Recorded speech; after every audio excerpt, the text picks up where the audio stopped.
Atenção, equipe de reportagem, com a força.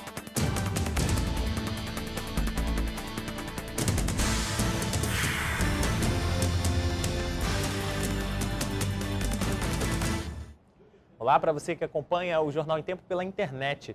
Faltam 1000 dias para a Copa do Mundo no Brasil e Manaus, a sede mais isolada do país, precisa acelerar as obras essenciais para receber o Mundial. O sonho parecia longe da realidade do São Paulo, morar em uma sede da Copa. Mas veio a notícia e as preocupações. É transporte, hospedaria, que nós não temos hospedaria suficiente para isso, e a infraestrutura da cidade, que tem que ser feito um monte de coisa, né? Para esta vendedora, o problema é o mesmo. Transporte coletivo. Nós não temos um bom transporte. Até 2014, quem sabe? Apesar da FIFA não exigir diretamente boas condições de mobilidade urbana, um projeto poderia melhorar o transporte na capital. O monotrilho, uma espécie de trem elétrico que se desloca sobre uma viga e com a capacidade maior do que a do sistema de ônibus, que hoje não atende nem a população local. A obra deveria ter começado em 2010, mas ainda está na fase de licitação. E a preocupação com o transporte também atinge outro setor. O aeroporto é pequeno para a quantidade de pessoas que Manaus vai receber. Falta estrutura, falta pessoas, né? Falta recursos. Embora a falta de estrutura nos aeroportos seja um problema comum entre as cidades, nenhuma outra depende tanto do transporte aéreo quanto Manaus. Aqui só se chega de barco ou avião. E as obras no Aeroporto Internacional Eduardo Gomes ainda não começaram. A previsão é para o mês que vem. A Infraero estima que o novo aeroporto só fique pronto em dezembro de 2013, depois da Copa das Confederações. Só que, além disso, o Porto de Manaus precisaria mudar. E por aqui, nem sinal de licitação. Em Manaus, o que é certo mesmo é a construção da arena, com 21% das obras concluídas. Mas para o coordenador do comitê local, a preocupação é com os recursos. O que depender tecnicamente tanto do governo do estado quanto das equipes das empresas que estão contratadas para as obras, não há nenhum problema em relação a isso. O nosso problema maior é mantermos o fluxo de recursos para que nós não tenhamos problema de cronograma. As arquibancadas já começaram a ser colocadas. São 44 mil lugares. A obra deve custar 499 milhões de reais. Mas nada é tão preocupante quanto o destino dela depois da Copa. Os principais clubes amazonenses não têm expressão no cenário nacional. O último a disputar a Série B foi o São Raimundo, em 2006. O Penharol é o único que ainda sobrevive na Série D.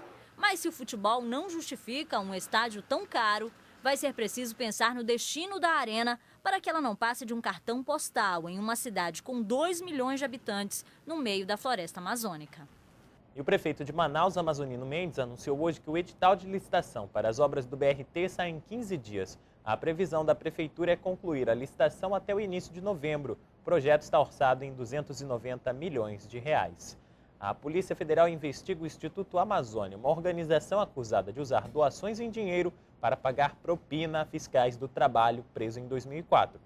Segundo a denúncia, a organização servia como fachada para um esquema de fraude em fiscalizações trabalhistas. De acordo com a Polícia Federal, as doações que deveriam ser aplicadas em cursos gratuitos à população eram usadas para pagar propina a auditores fiscais do Ministério do Trabalho.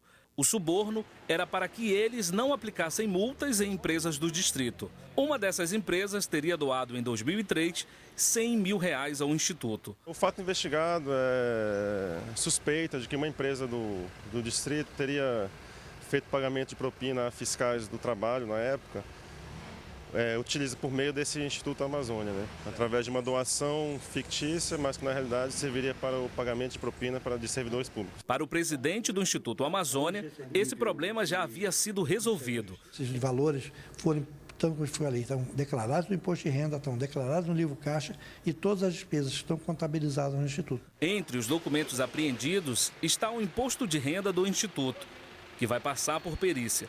Se for comprovado o crime, o Instituto Amazônia e a empresa vão responder por corrupção ativa.